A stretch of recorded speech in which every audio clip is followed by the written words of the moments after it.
Yeah, I've got one more sports-related question to drive you into one of your movie roles. You happen to have an opportunity to star in a movie with one of the all-time greatest baseball pitchers in the history of sports. You starred in a movie with the former Kenny Powers, Danny McBride. Yep. 30 minutes or less. I don't know how you rate how much fun you had making that movie, and I don't even know the answer. But I'm thinking on a scale of 0 to 100, it was probably 1,000. It was 5,000. Yeah, it was amazing. It was so fun. And Danny and I became he's one of my best friends now forever. He tried to get me to move to South Carolina. And then I almost did because he lives there now.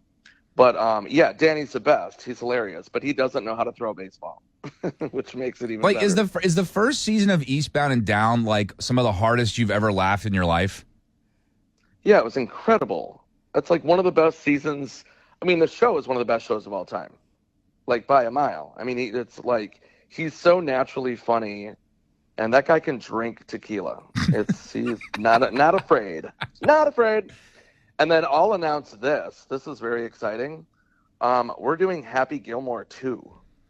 What do you mean we? I mean, I know obviously who the star is going to be, and we've heard rumors, but give us more details. Sandler called me and he goes, "Dude, I'm gonna do it." And I'm like, "What do you mean?" And he goes, "Happy Gilmore 2." And I'm like, "Are you serious?" And he goes, "Yeah, do you want to play my caddy?" And I'm like, "Yeah, yeah." That's amazing. Breaking news here. You've been in a... Yeah, I mean, it was already announced, but like, just so you know, like, yeah, I'm going to play the caddy in the movie, and I think Shooter McGavin's coming back. Big bad Christopher McDonald, that's great.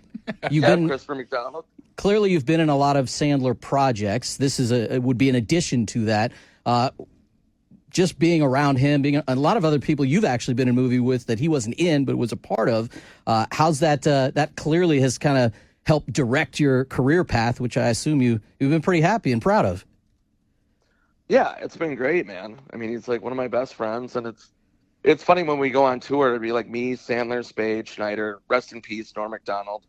I talk about Norm on stage at a couple stories, but yeah, it's amazing. It's like.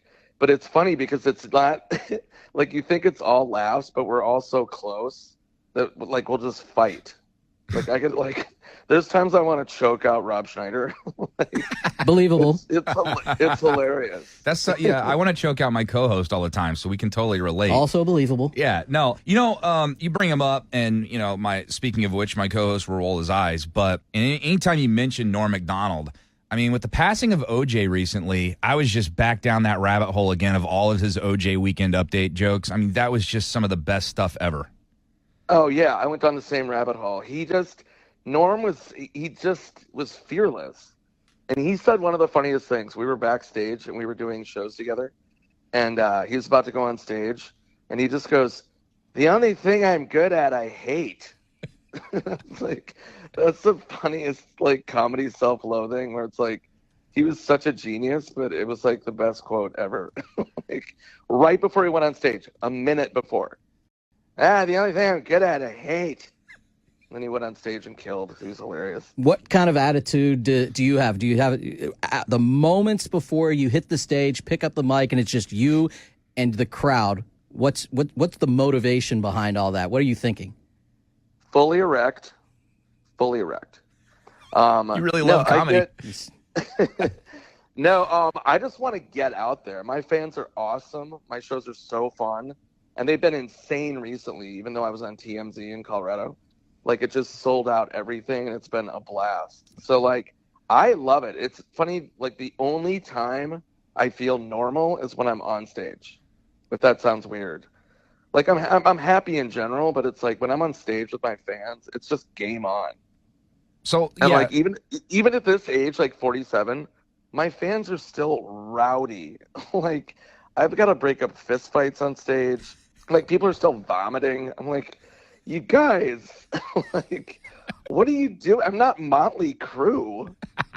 Like, I tell jokes. I make you laugh. Show.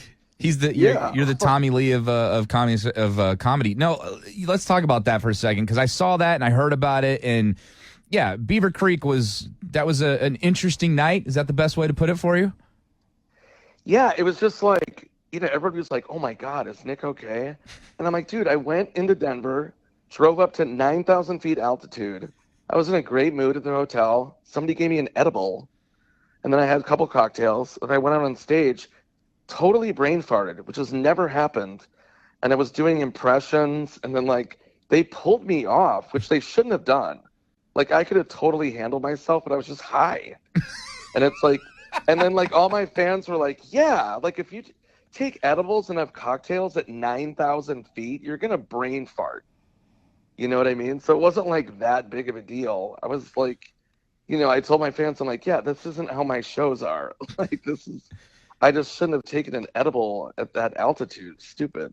Well, I believe that ImprovHouston.com and the Houston Improv, along with the rest of the city, is right around 65 feet above sea level. So you should be good. Edibles or no this weekend at the Improv, Nick. It's Nick Swardson. You can check out his act all weekend long. 2 shows tomorrow night, 2 shows Saturday, 1 on Sunday. Get your tickets at ImprovHouston.com. Nick, we really appreciate it. Appreciate the kind words about Houston.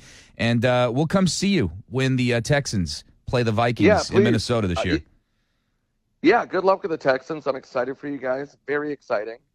And we'll see how the Vikings play out. But, yeah, I'll see you at the game, hopefully at the show. Good stuff. Nick Swardson here on Sports Talk 790.